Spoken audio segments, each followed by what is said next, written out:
Hello, everyone. Welcome to Dr. L's podcast. Appreciate you guys checking in. And we are back again with my good friend and brother, Dr. B. What's going on, Dr. B?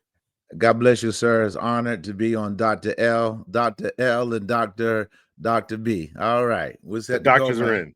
in. The doctors are in, sir. That's a new podcast. The doctors are in. We should really do that, man. Make it happen, man. Make it happen. All right. So I wanted to have you back on, man, to talk about Father's Day. And your story really kind of touches me, and I'm going to get into my story as well because I grew up without a father, so that was kind of traumatic for me. Sure. Recognizing that as an older man, but we'll get into that. But I wanted to talk about your reconnection with your father, because there's a lot of fathers out there who were absent or for a number of reasons. Doesn't really matter why, but they want to reconnect with their children after so many years, and you have gone through that story. So if you could just elaborate on that. Sure. For us. I got married when I was 21. And so I didn't know anything about marriage, even though I'm a fourth generation preacher. And I just was ignorant. The Bible says my people are destroyed for lack of knowledge. And so my two natural kids, Timothy and Jocelyn, they're in their 30s now. I really was not there for them. I was there for them financially, but I wasn't for them emotionally. And so as my kids got older, they, even though I'm a pastor, they were not, in the church. And I'm totally to blame for it because I was so into reaching people that I wasn't reaching them. All right. So, on a wonderful day in May, my birthday, my son called me and gave me a nice earful. Yes, he wasn't speaking in tongues either. How old was it at the time? How old was it? I want to say it's about 8 or 9 years ago. And he just gave it to me. And Spirit of God told me shut up, because he was right. I was just so into community, so into the church. Didn't take time out with him. My son especially, girls are always there for you, but my son really needed me, and he went to college in Boston area, and I was just so busy. I only saw him when he was coming out of the dorm, when he needed to bring stuff in, bring stuff out. And I should have had a lot more interactions with him. And I didn't. And so when he got out of college, that's when he let me have it that, wow, Dad, you really wasn't there for me. And I had to repent. And so I just kept repenting to both of them, Timothy and Jonathan, just kept repenting. And Dad, sorry, Dad, sorry. And so I said it so much. They said, Dad, we got it. We forgive you. But it's still not where I want it to be. But it's better than it was before. So I have to thank God for that. So the reconnecting is a journey. Also, it's when you reach out to your kids, you got to wait for when they're ready to reach back. The key is I never want to be said when I transition, no time soon, Lord, that I didn't reach out. I have clients right now of fathers who know their sons are there, but will not reach out to their sons. And I think that's so deplorable. I mean, here you are, you're in your 60s, sir, and you're not reaching out to your son. I have another client where his father died, and his father was making excuses. No father has an excuse not to reach out to their children. Now, if you don't know they exist, that's a whole different story. But if you know your child exists, you should reach out to them. So, it's been a journey, and it's still a journey. And it's something that's you have many regrets, and that's one of my regrets of not reaching out to them. But like you said in your title, sir, it is never too late to do that. Yeah, I have friends, some of which you know, who I've had the same exact conversations, and I asked them, we grew up a certain way, we grew up without fathers. Why aren't you reaching out? Why aren't you being the change that you want to see? and they have this. The answer that I always hear is they are they feel anxiety, they feel scared. I mean, these are grown men, Mhm.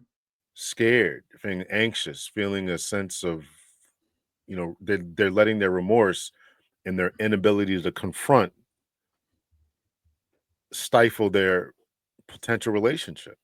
Yeah, they uh so I have guilt of not being there, but once or twice a week, at least every 2 weeks, I'm reaching out to my kids. I have a group chat with my kids, and whether they respond or not, dad loves you, dad miss you, things going on with me. I mean, the thing for my kids, they all ask about my health, how you doing, dad, what's going on? So sometimes I get that from them. But for fathers like myself who want to reconnect, just put up a group chat, in your text, and every now and then just say, dad loves you, daddy miss you, what's going on, do you want to get together? Because again, I don't want it to be said at my funeral, my father didn't reach out to me. Now whether they reach back out to me, that's on them because they're grown, right? I can't force my grown kids to reach back out to me. I can't do that. But my job is reach out to them and trying to make it better between us. But also, I reap what I sowed. There's a song, Cat in the Cradle, Little Boy Blue, Yeah. about how you were so busy, dad, when I was young, and now that the dad is older, right? The dad is older now. The dad wishes son spend time with him, but the son's only doing what the dad did to him. Dad did to him, and so hey, my kids are go getters. My kids are entrepreneurs, like their dad. I mean, but the time factor. I understand. Hey, what did I teach them? Yeah, I think that's confronting, and that takes maturity on the father's part to say, "I reap what I sowed," right? That's correct. That's so accountability is needed in fatherhood like crazy, right? It starts with the fatherhood. So I was there for both of their births. When my ex birthed them out, I was there for both of them. But again, because I was only doing what I was taught, right? My father was there in the home, but he really wasn't connected to me. So guess what? I did that same type of mentality that I had learned. So as men, and again, Dr. L, appreciate what you're doing. You're really helping training men, and you're giving them the training that they never received. I never received what a father looks like. Okay. So I got the financial part. No, okay, my kids didn't want for nothing. So I gave them the financial part. But what men don't understand is that your kids and your wife need the emotional part. But most men cannot do the emotional because they're not including their emotions. How? How do I prove that? Very simple. They're very angry. They don't know how to control their tone. They spaz out. What the wife says something they don't like, they lose it. Well, that tells me you're not in touch with your emotions, because a man must be in tune with his emotions and control them. So again, all that, again, I don't take any responsibility away from what I should have done. I didn't know it, but it still doesn't take responsibility, because if I learned my 2 PhDs, I could have learned how to be a better father, and I did not. So again, it was, what was my focus? My focus was making money, making money, making money, and building up the church. That was my focus, and it should have been, wait a minute, which I'm teaching people now. Your focus is God and your wife, not God, wife, kids. It's God and the wife, because if the wife and the husband are strong, then the kids will be strong, right? How can the kids really learn things if they see the constant conflict between mom and dad? Growing up in church, you said you're a fourth generation preacher, correct? 4 generations, sir. I'm number 4. So, what? what is the issue with the church? And I grew up in the church as well. Uh, and the two spheres of my life were the church and the police department. I grew up in the church, and as soon as really I entered into manhood, I became a police officer at 22, and I got married not long after that. So there's two spheres of my life where the church that formed me, and then of course the police department helped to. It was a baptism by fire, Yes, and sir. um, both of those entities neglect their children. The police officers work so much overtime, so much what we call extra duty. When you see police officers staying on the side of the road, or maybe Yeah. walking around in a fair, or right, those are not regular routine police officers. They're being paid overtime, so they're on overtime, and they're not with their families. They're not at the kids' soccer game. And of course, the church, as I started to talk about, is the church that we grew up in, the Kojic church, the Church of God in sanctified church. Christ. Yeah, Yes, sir. Yes, the sir. holy. You got to be holy church, right? You can't be born in this church, right? I mean, you can't join it. You got to be born in this church, You right? got to be born it. Yes, sir. So that's that church. We were in church, 3 or 4 times a week, literally, Correct. not counting revivals, not counting, Non-counting revivals, convocations, and district meetings. Don't forget about the district meetings too. and the district meetings, right? So that's where the men were. That's where the preachers were, Mhm. and their children are being neglected. Mhm. And why? I- I'm just asking. We're not. Why do you think it took us so long takes the church so long to catch up to what the world is saying that fathers need to be present? Well, we can go back to the 12 disciples.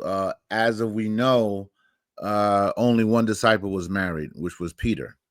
And then we go into Pentecostalism, which the founding of Pentecostalism was Methodism, which was founded by John Wesley, who started the Holiness Movement or the Holy Club in at Cambridge in England.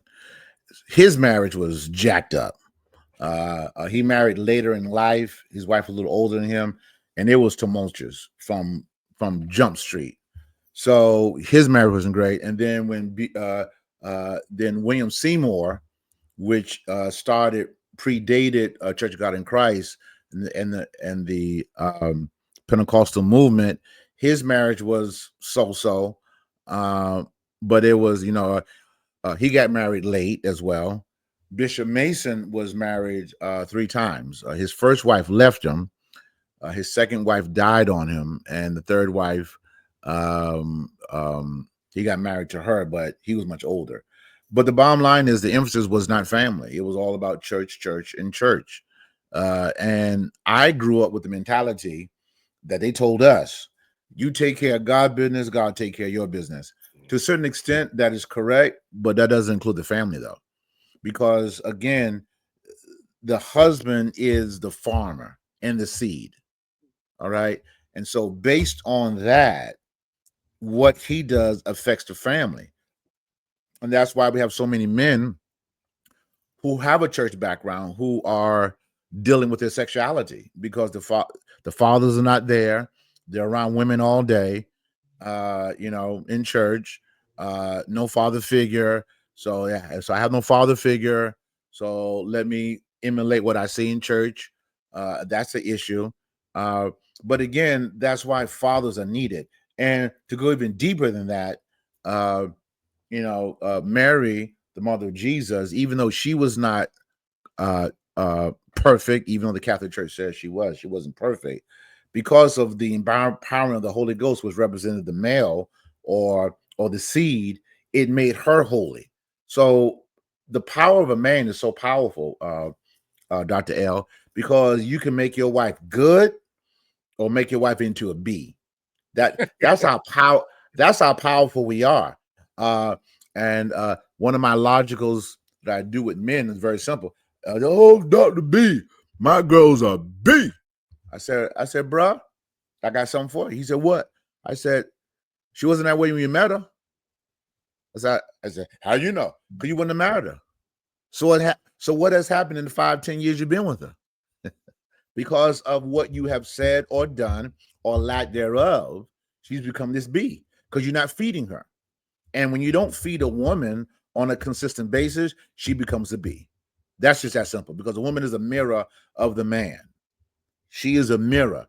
Again, now that's not trying to be misogynistic. It's just saying that we are servant leaders. That's what I teach men. Servant leaders. I must serve my wife. I'm leading, but I must serve her. And by serving her, then of course she will want to submit to me because she sees my submission to her first. That's how it really works. So again, I grew up without a father.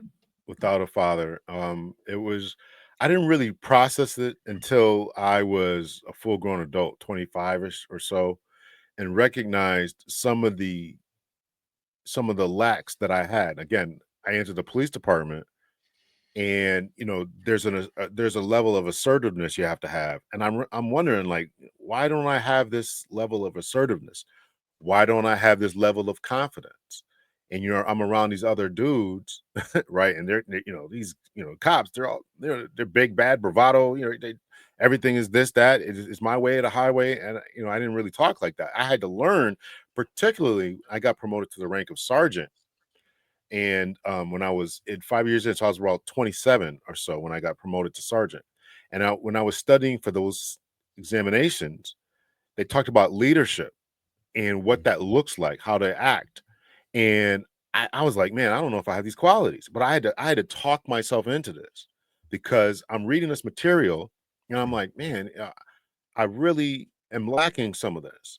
Mhm. And I really tried to, I had to emulate. I don't know if you said this the other day when you were on, or I heard it somewhere else, but somebody said what they did was it might have been Lamar who was on. They had to take people, different father figures from across different spectrums, watching this TV show, that movie, you read this and this book, and I recall doing that. Bill Cosby from this show, another one from this show, this saying from here, this book I read, this kingly attribute. I had to mismatch because I didn't have all that. So talk about the formulation of personality and character Yeah. when there is no father in the home. That's why so many of our black and brown boys are in gangs. I mean, people don't understand it, but as a counselor, I understand it very well. A boy needs to emulate something. So if he's not emulating it, what he'll do, he'll make his friends pseudo fathers. So for lack of a better word, it's a intertwining. Okay, you're my father today. Well, I'm your father tomorrow. But it's on a very bad support system. That's why they do that. I mean, think about it. Most and Dr. L, you can back me up with this. Most men who are in jail didn't have good father figures. Let's be honest. Yeah. Because there was no guidance. And so because that young boy needs guidance, what he'll do, he'll create the friendship among other guys who also don't have fathers. So that's why they grow up with not loving authority. Why? Because subconsciously, since I did not have authority or didn't have a father, now I disdain. I mean, how many men did you arrest or investigate? And as soon as they saw you, they had this disdain toward you because you represent authority. Why did they disdain you? Because subconsciously they didn't have the father in their life, and you represented a father that they didn't have. So they took out their negativity on you. I wish a lot of people will understand that most of these black and brown boys who disdain police are really dealing with fathers that they didn't have. Because here you come with authority, and they didn't have authority. So, and then on top of that, if their mothers were negative, which probably happened, your father's no good, he ain't here to help me, he's a bum, and he married somebody. I mean, so all of that negativity in that child's mind jacks you up. like Lamont talked about, how his ex was really talking bad about him to his daughter, right? And so he had to get past that for her, like, dad's all right. So there's a whole melting pot of negativity, especially with Black and brown people, that the father figure is not there.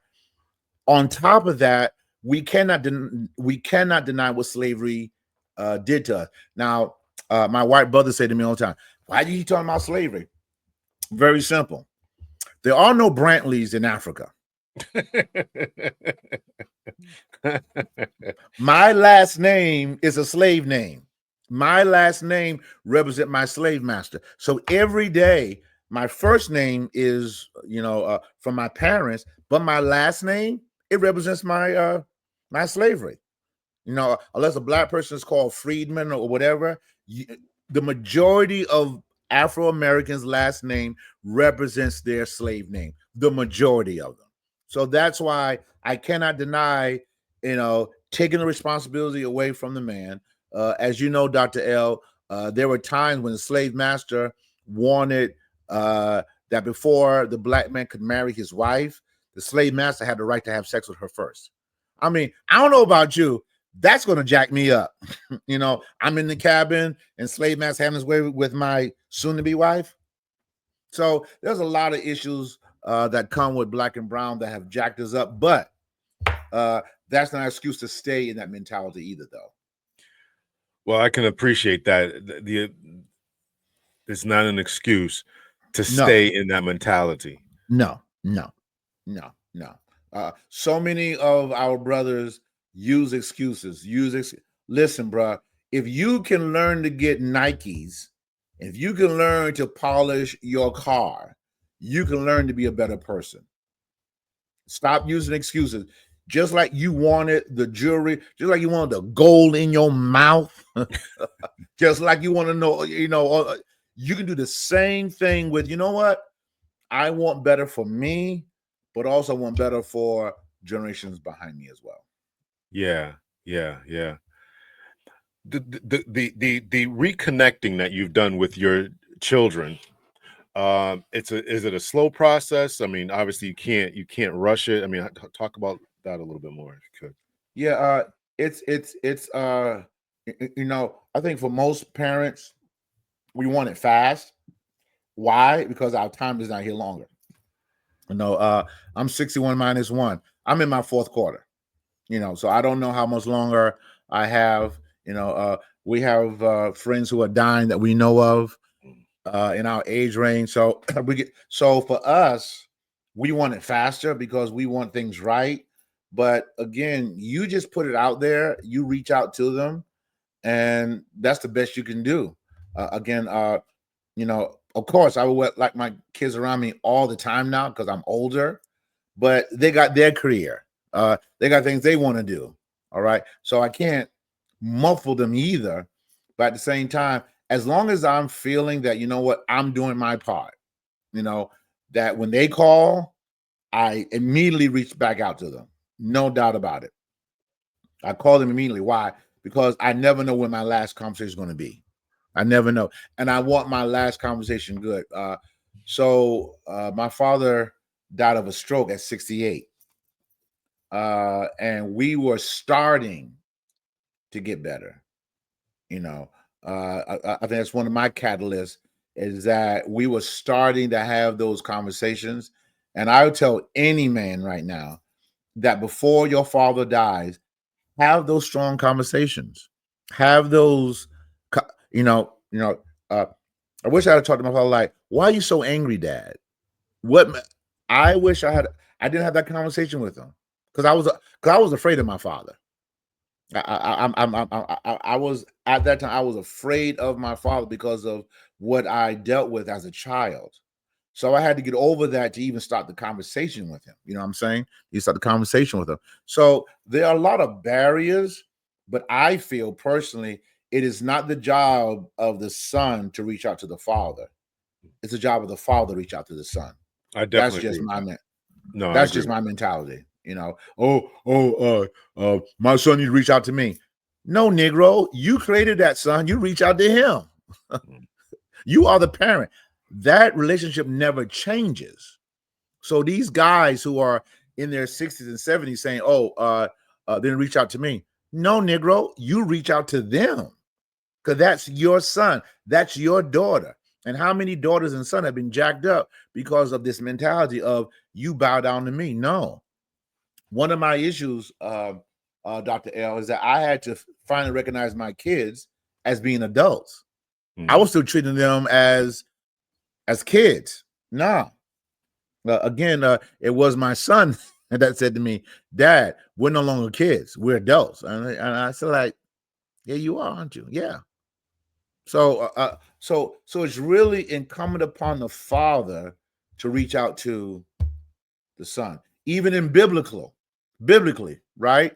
John 3:16, for God so loved the world that he gave. So even biblically, the father always reaches out to the children, not the children out to the father.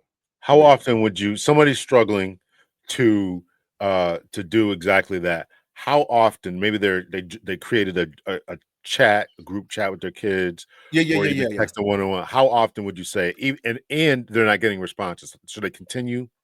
For me, I don't want anyone to say, my kids to say, he didn't try. So for me, it's twice a month. If you can do more, but reach out to them, because again, they're still struggling with what you did to them early. And if they have a problem with unforgiveness, again, it's, so what am I training? All right. So I trained my child not to be connected to me. All right. So now I got to train them to get reconnected to me. All right. So again, we as the men are the seed.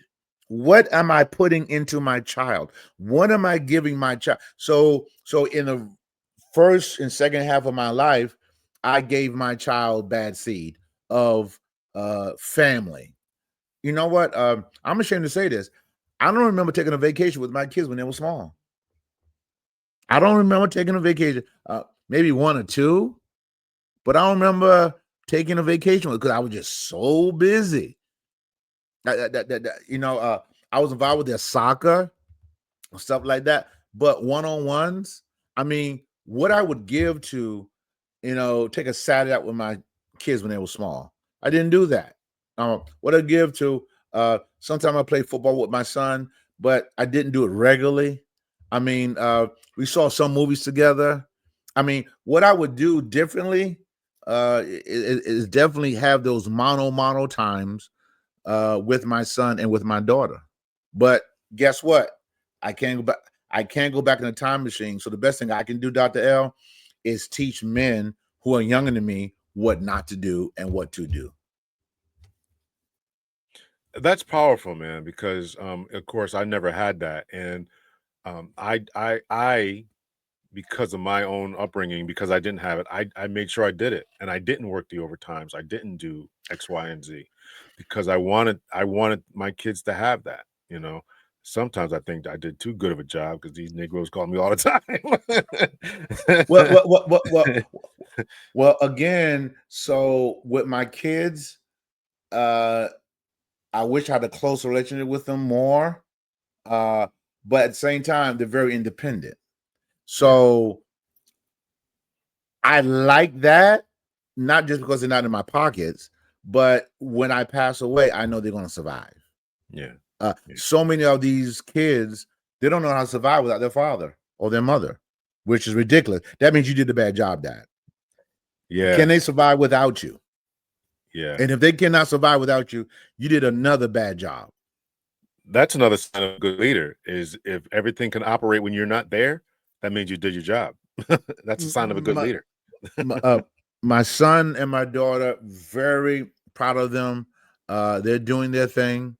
I'm still paying some of their college bills, but I mean, overall, they are doing their thing. They are successful. They're not in jail. They're not out there slinging dope. So, hey, I'm very proud of my kids. Good. Speak to the mothers who are intentionally keeping their fathers away Ooh. and poisoning the well. Your father's no good. Oh Lord, you done open up another can, a whip. I ain't gonna say it, but that is the dumbest thing you can do, lady.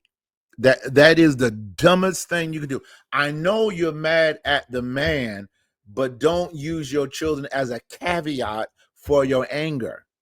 So watch this, mom. So you carried your child. Now your child is carrying your anger. I'll say it one more time again. You carried your child. Now you are full of rage and hate and unforgiveness that you're putting that into your child, and you don't think your child who's taking your adult rage into their mindset when their prefrontal lobe is not developed, that you don't think sooner or later they're going to turn around on you as well and attack you. So again, so many women just have this mindset, well, I'm so mad. I got it, ma'am. You're mad at him. I got it. But to purposely poison the well of your children against their father, no. Now, if they ask a question about their father, you tell the truth without trying to make it soft. I mean, if he's a drug addict, well, your dad's on drugs. Leave it like that. Be very factual, but to add the negativity, no, because they'll find out who themselves. Also, mom, can I say something to you, mom? Your kid's going to find out you manipulated them too as well. How many fathers do want to be with their children, but you keep moving from state to state, or you keep doing these lawyer moves that when the man's trying to meet or be with a child, you're doing all these types of legal eagle stuff to keep the child away from the father. Listen, madam, you will reap what you sow. Speaking of that, you talk about, use the word attack somewhere in there. And so a lot of times these mothers will keep the son away, poisoning the well, this, that, and the other. Yeah. Then the boy grows up 14, 15, 16, outgrows the mother in strength and physical size. Come on, Doc. And then next thing you know, she's calling who? Ta-da! Go live with your father. Oh, so there's the same man that you destroyed. You said he was no good. Go live with your father? Really? Well, again, a good father is going to be involved with his children. So he's going to know who his daddy really is by that time if that happens. And a good father's going to say, listen, why don't you come and be with me? Right? That's what a good father's going to do. Because a good father's going to be in tune with his children. Should be.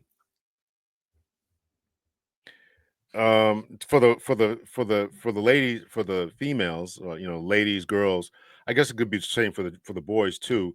When the father's not around, their risk of sexual abuse from High. boyfriends, stepfathers. Yeah. Yeah. When the father's not around, usually the daughter will find what she saw in the father. So if the father was emotionally abusive, God forbid, physically abusive, a cheater, usually the daughter will find that same type of guy because the daughters emulate what they see. For the most part, some of the choices of these females are directly correlated to the choices of the father.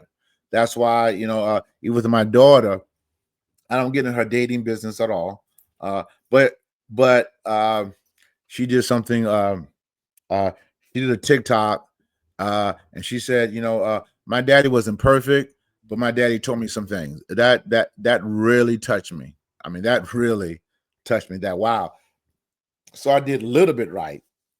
So, but if the father's not there, what does the daughter have to? What model does she have? And that's why so many women take so much crap from men because they don't know, wait a minute, there's a threshold here. There's a threshold that I cannot go past. But if their father's not there, they don't have a threshold. That's why they keep going back. I mean, think about it. Why would a sex worker still be involved with a pimp? Why? Because that's the only type of love they've ever seen from a man. So let me keep going back here. Let me keep going. Why? You know, daddy love you. Make that money, but you know that. I mean, you'd be surprised again how the words of a man is so powerful to a woman, especially. Again, it was Adam that named all the animals. It wasn't God. It was Adam that named Eve. It wasn't God. That's how powerful we are as men. We name, we speak. That's why when we're verbally abusive to the wife and to the kids, it can cause a travesty down the road big time. All right, let's speak to that level of abuse. You got abusive fathers, yes, drunk fathers, addicted, and you know, what are the consequences of that, and how does the guy overcome that? Now maybe he's sobered up and he recognized the error of his ways. Keep taking accountability. Let that child know daddy was effed up. Daddy was jacked up. No excuse, no blaming on the mother. Take your accountability. You know, even with my kids, I take accountability of what I did in the marriage with their mother. I take full accountability. No matter what their mother did, listen, there were things that daddy did that was wrong. I take full accountability for that. All right. Because that's what a man does. So if the man takes accountability, now he's walking in manhood. Because a man does not hide behind another woman. Lord have mercy. Don't stop me on that one. A man does not do that. A man steps in front of the bullet. The man don't say, hey, there's a pit bull running after us. I'll let him attack me while you run for help. That's what a man does. When there's at the door, the man don't say, hey, you want to go down and check out who that is? That's not manhood. Manhood is, babe, you stay here, you have 911, and I'm going to check this out right now. You know, my wife said to me, something came up about death. She said, how you want to die? I said 3 ways. Definitely my sleep. That's one way. I want to die preaching because I love preaching. But thirdly, I like to die protecting you. Those are my 3 ways I would love to pass on. No time soon, Lord. But those are my 3 ways. Why? Because I'm active. Except for the sleeping part, I'm active. I'm doing something. I'm not sitting there doing nothing at all. I want to go back to something. You said 2 things I want to get to. You said die protecting, and we talked about the the emotional regulation. This is going to be very important because I saw a video the other day, and of course, when I thought I saved it. It was on Instagram, but it was a guy talking about you never interacting with strangers. You're at a gas station, and somebody starts talking junk to you or whatever, and you want to get away from that person as soon as possible, right? He's obviously erratic, emotional, trying to rob you, whatever. It's a negative confrontation. Yes, sir. One-on-one, the manly thing to do, and this is going to sound counterintuitive, and this is a former police officer saying this. It's going to sound counterintuitive to say you need to get away from that person. Don't confront them. Don't try to exert your manhood. However, the only time you want to confront that person is when your kids or your wife is there. So you want to die being a protector, not being somebody who's just trying to show bravado for no reason. Somebody's trying to rob you, let them do it. Okay, here it is. Here's my phone, here's my watch, here's my car. Agree. Take it. I got you got a family to go home to as a father, as a man. Right. You don't want to but now he's threatening your family. Now you got to do what you got to do. Different story. So I tell my congregation, glory to God, even though I'm saved and whatever, another side of me called Jerome. Jerome ain't saved. Jerome don't go to church. Jerome ain't baptized. Jerome don't speak it in tongues. You mess with my wife or my kids, or you come in that church with some foolishness, you're gonna get Jerome real quick. Amen. And I may raise him from the dead if the Lord lead me. I think that was important to put out because too many men are leaving their children behind because they're trying to be a tough guy. Good point. And that's not the time to be a tough guy. So let me ask you a question, Dr. L. What I mean, I know you talk about this over and over again, but since this is a special, maybe the inaugural of the Doctors Are In podcast, Yeah, that'd be great. what make it happen, Doc? Make it happen. You have better equipment than I do. What should a black and brown guy do when the police do pull him over? Oh yeah, so you get pulled over by the police, you should comply. Listen, the first thing is before you get in the motor vehicle that you're driving, or even if you're the passenger, right? But let's just take it from the point of you're driving. You want to make sure that the car is registered, insured, and you have your driver's license on you. You want to make sure all the paperwork is in charge. Sure. Whether you're the owner of the car, or maybe you're driving your wife's car, or maybe you're driving your boy's car, or whatever, you want to make sure that this vehicle is up to par and up to speed. Do the right thing, have your music down, make sure the tents aren't too crazy, wear your seatbelt, do everything right. If you get pulled over and it's at nighttime, turn the dome lights on in your car. I never Lower heard that all one before. I never heard lower that one before. Yeah, lower all four windows. You don't have to lower them all the way down, but you want to lower them down. Why are you doing that? You want to do that to try to put the police officer at ease, and do it before he gets out their car. Don't lower the windows while he's walking up to the car, because he might think it's an ambush. So as soon as you get pulled over, you put your car in park, dome light, lower all four windows, and just wait for him to come. Right? I never heard that before. That was good. Yeah. You want to put them at ease, right? If you have something in the car, I'm talking about, a little pew pew. You got your pew pew with you in the car. Let them know where it is. Keep your hands on the steering wheel, all that type of stuff. And if he wants it or whatever, tell him it's in this glove compartment. It's in the center console, wherever it is. I would feel more comfortable if you got it. I think that's definitely the way to go, because we can never forget Philando Castile, who told the officer he had a gun, and then it gets a little murky as to whether he was reaching for it. The officer told him to reach for it. Nevertheless, the officer went crazy, or when I say went crazy, his senses got heightened, got scared, and then shot the man. Now there's all kind of other sciences about racials, this, that, and the other. But so again, if you do have a registered piece, hopefully in Jesus' name, registered piece, let the officer get the registered piece and not you. Yeah. Okay. If he's demanding on getting it, where is it? Because you want to tell him, listen, I mean, if it's a normal interaction, here's my license registration. I'm going to let's just say the pew pew is in the glove compartment, and so is your registration insurance card. I don't know who doesn't have it on their phone. I don't know who doesn't have it on their phone, but okay. Tell them, listen, all that information is in the glove compartment.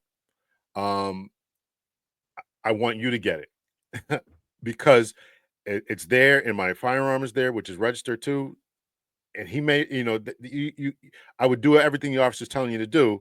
And if he says, no, it's okay, get it, officer, again, I would feel more comfortable if you got it. Okay.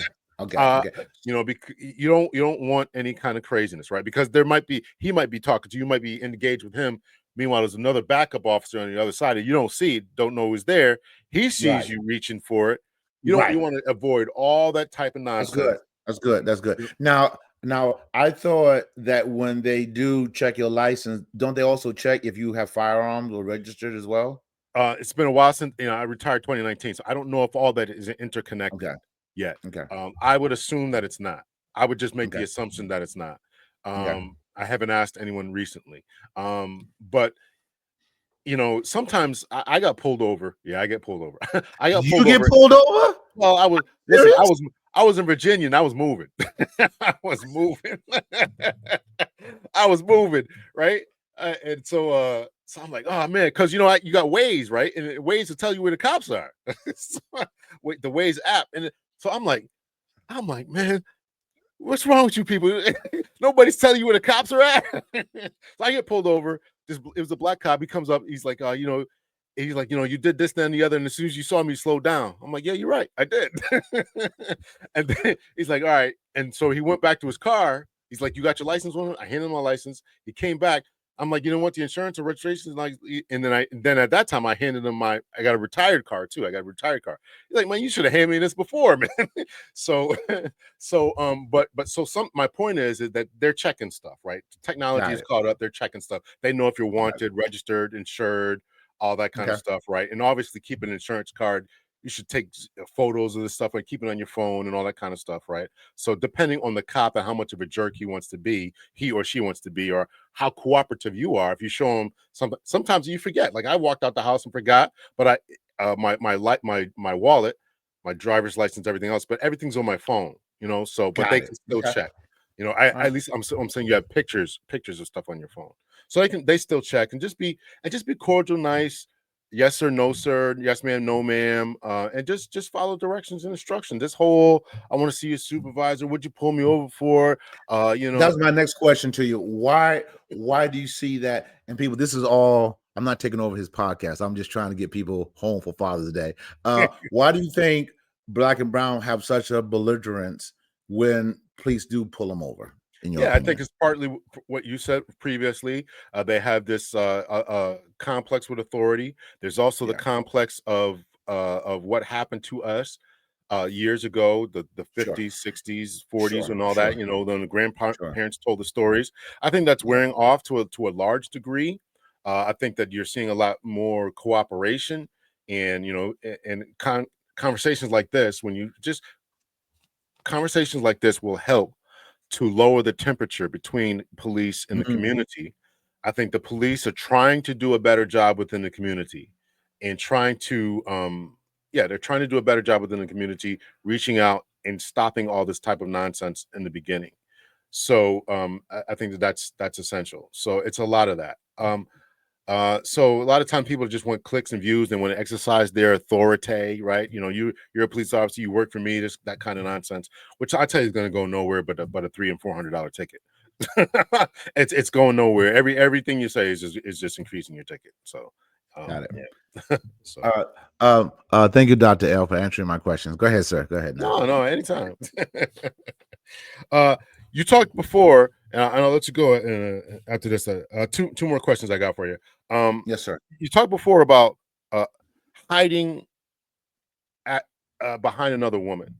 There's a lot of men who father children, don't and then leave the mother of that child for whatever reason. Maybe they broke up, maybe they realized it didn't work, and it's not necessarily a negative thing. Then they marry somebody else, and that new wife puts a damper in Yeah. between the children and the Yeah. father. Speak to Yeah. that a little bit. Yeah. So no woman should want the father stop being a father. If you are intimidated by that, then you shouldn't be in a marriage. But I'll flip it for you. That man should know that up front. If you're not going to treat my children right, you just lost the sweepstakes of getting me. Because as women say, I'm a package deal, and it's true. That man is a package deal as well with his children. And if that's not understood, then we're gonna have a problem. So again, a true man is going to, like, you know what? Yes, this woman is fine. She has hips and thighs and all that stuff. But what's her mind like? I mean, does she have a jealous spirit? Oh, that's a whole nother, that's a whole nother podcast. Is she insecure? Well, back up. Is she insecure because you're not feeding her? Because I'm gonna tell you right now, a woman can become very insecure if you're not feeding her regularly. You're beautiful. I love you. You're the best thing since sliced bread. I miss you. If you're not feeding your wife, she will become insecure like crazy. But if you are making her secure and you're protecting her, again, the 3 Ps, proactive, making a priority, right? You're doing those things on a regular basis and protecting her, then she should not be insecure. But if a woman is insecure and dealing with your kids, bruh, you better take care of that, because now you're going to raise kids that are going to take it out on you when you didn't do nothing at all. So you got to do that checklist. Is she really going to be a good mom or stepmom to my kids? That's one of the things that really got me about Portia.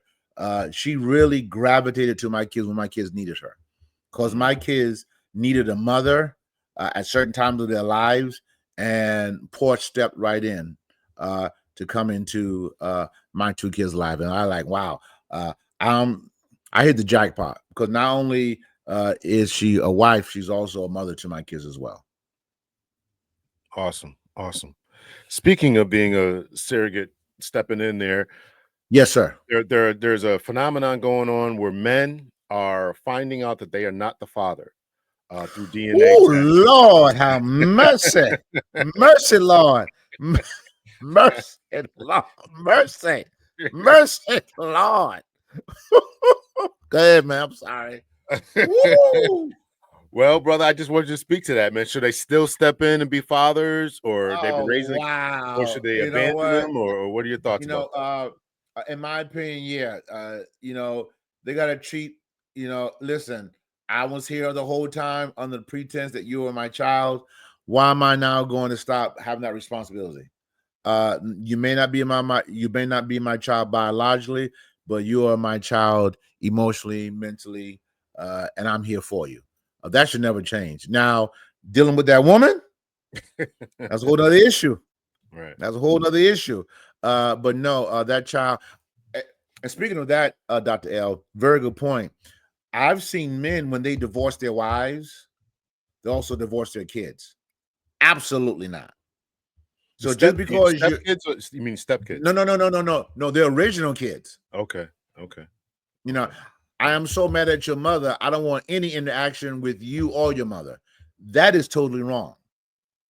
You are still the father, sir. Come on, Jerry Springer, help me out. You are still the father. Come here, Larry Povich. You are still the father. That should never be taken away. So even though the mother did you wrong, your responsibility doesn't move. Again, manhood is responsibility. Manhood is responsibility. And again, I am expanding the definition: responsibility mentally as well as financially. Because many men are good financially, as I was in the beginning of my life, but not there mentally. And the reason why they're not there mentally, because they're not there for themselves mentally. So until you get to know who you are and what you are and what you bring into the life, how can you be there for your children as well? I did say that was the last question. I just want to clarify something here. So I'm bad with that. Yeah. That's So right. That's right. so Sound like a preacher. In my closing. I closed hour later. We're still closing here. Oh man, you bring me flashbacks, brother. So a man and woman get divorced. The Yes, man sir. does the mother most of the time gets custody. The Yeah. father wants to be a part of it. The mother prevents that. What should the That's father wrong. do? He should keep trying, take him to court. Uh, I've told one man to keep mailing letters. Hear me out. Keep mailing letters to himself. The postmark, when the letter comes back to him that he sent to his child, whenever that time comes, that child will know my dad tried to reach out to me. This is the only other way he would, because if he sent the letter to my mom's house, his ex-wife house, she would rip it up or destroy it, kind of like Color Purple. So save those letters so your child will know I was thinking about you. Not typed, handwritten letters. So when the time comes when they'll say, "Oh, Dad, you didn't try." I did try. But when I went to case and I went to case, again, have those breadcrumbs so the kids will know. It is heart-wrenching that a woman could be so scorned that I don't want you involved with the father. Now, if the father's doing drugs, if the father is, a murderer, or the father's a pedophile, okay, we ain't talking about that. But again, if y'all had an issue, but he wants to be in the kid's life, why are you stopping him? I know you're mad. I know you're upset with him, but why are you stopping him from being in his kid's life? That doesn't make any sense at all. Very good. Thank you, brother. You got some books and websites? Yeah. Thank you, sir. Thank you again, Dr. L.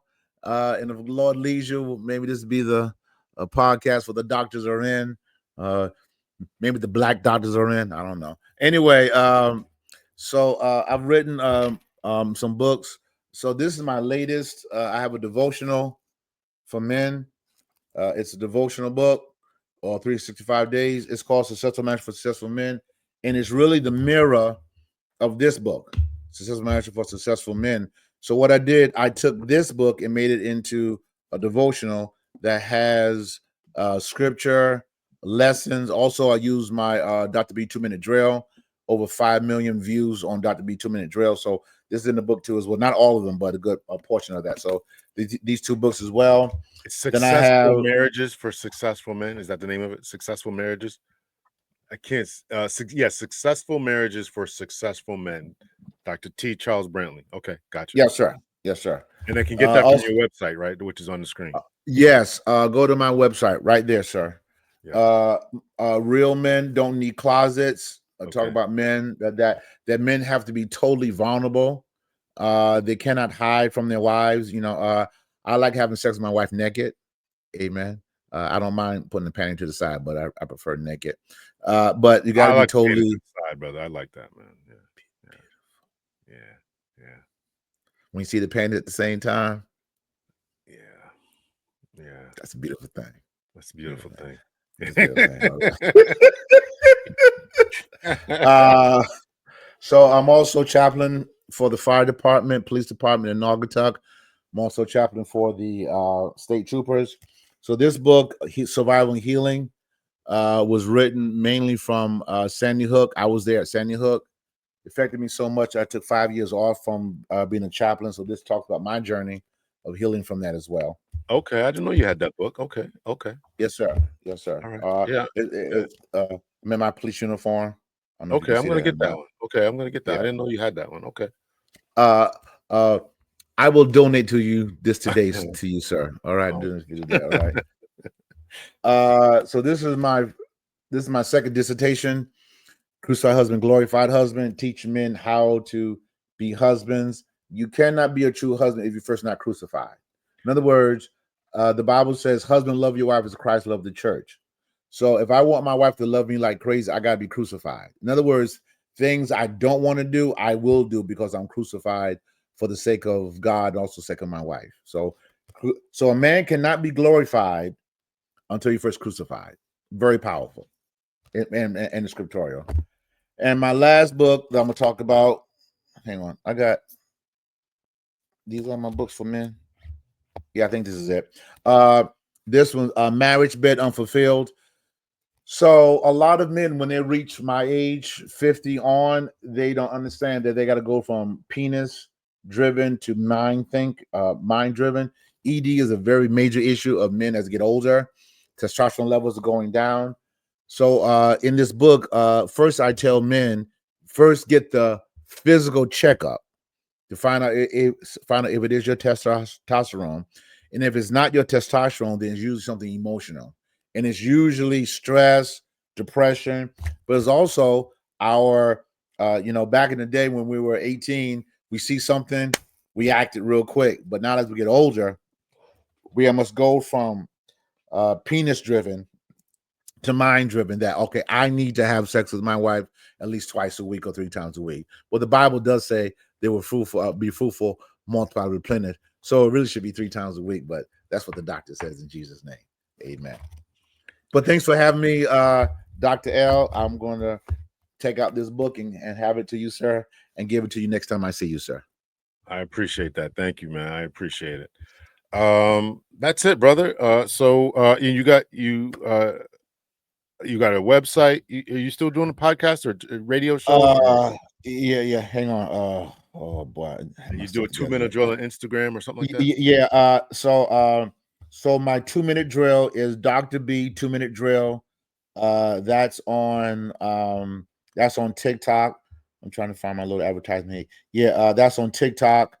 Then I have I'm also on Instagram too.